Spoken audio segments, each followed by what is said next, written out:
There will be a lot of grinding, so I better cover stuff up.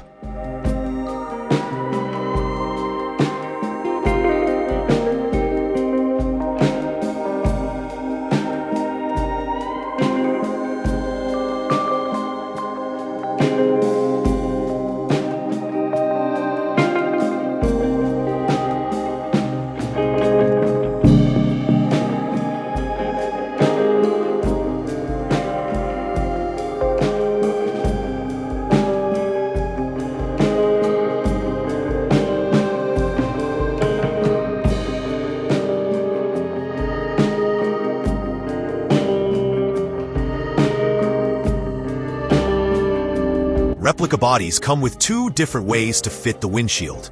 One way is with a bump on the body, where a rubber seal that holds the windshield in place sit on. The other way is where a metal rail is fitted to the body that holds the rubber seal. This body came with a bump, but I prefer the metal rail solution, so the bump has to go.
Time to drill the holes for the windshield frame fittings.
test fitting the metal rail with a few screws.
And dropping in the central rod as a final touch.